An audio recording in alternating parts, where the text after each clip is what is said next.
You're not going to find that shit in your pocketbook. You're not going to find it with making money. You're not. I'm telling you right now, yes, money's important, and we all love it. We all need it. It is so important. You can be very successful in life. Very successful. Happy wife, happy kids, happy life. Make millions and millions of dollars. But you walk around thinking, damn, something's missing. Something's missing. And everybody goes, man, you got everything. What I realized in life, man, is that you have to start to fill these certain holes in your life. These holes, yeah, like I said, all those things are important. Happy life, happy wife, happy husband, whatever you got going through. But you have to figure out yourself. What is it that you have to go through a journey? You have to figure out what this is all about. You, what are you all about? I'm telling you right now, before you start down that journey of all this money making and stuff like that, what filled my heart, trust me, what filled my heart is I built confidence. I built self-esteem. I'm able to stand in front of millions of people, thousands of people, speak in front of them and be confident and not care what they think. When you get to a point in your life where you 100% not care what other people think about you, you have arrived. And that is it. You cannot care what anybody thinks of you. And how I did it was simply by working my ass off and being proud of the man that's in that damn mirror. And that's what I tell everybody. Be proud of who you are. Do not follow the leader. Learn to stand alone. Learn to stand for what you believe in. And that's hard to do nowadays because guess what? You might just have to stand alone to do it. So that's my best advice I can give to people, man, is learn what you stand for, what you believe in, be loyal to yourself and be loyal to those few people who trust in you. But that it's easier said than done. It takes a lot of backbone. You know what?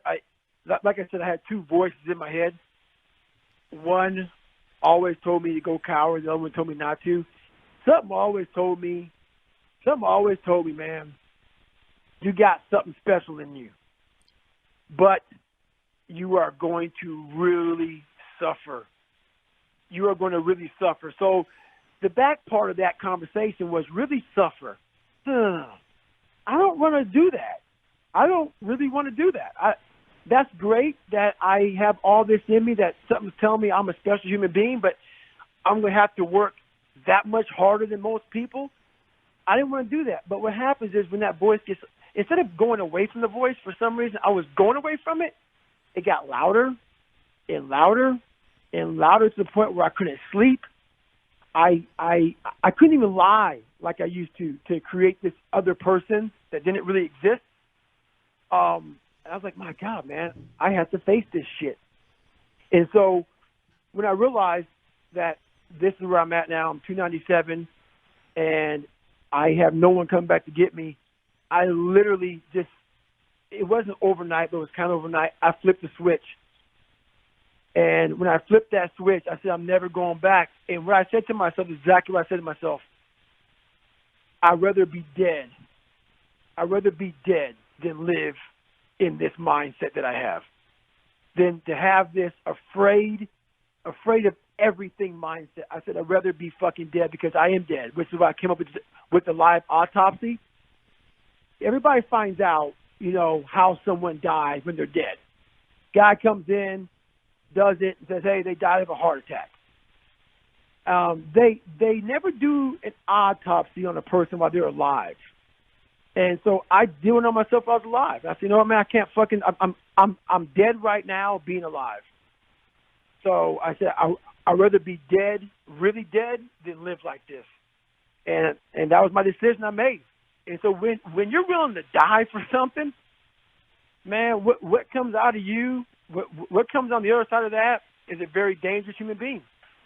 And that's what happened, man. I was really 100%, I'm going to die trying.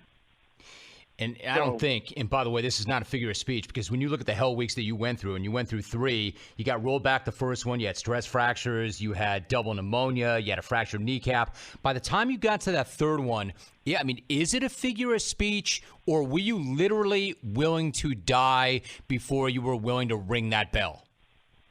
Honestly, people, I know right now, people who may hear this or whatever, they may say this guy's full of shit. Say what you want, man. Say what you want. I 100% was going to die in that training. Matter of fact, a guy did die in my last hell week that I was in, a student of mine. I was willing to die. But what that made me, though, and this is crazy about that mindset, it made me more alive.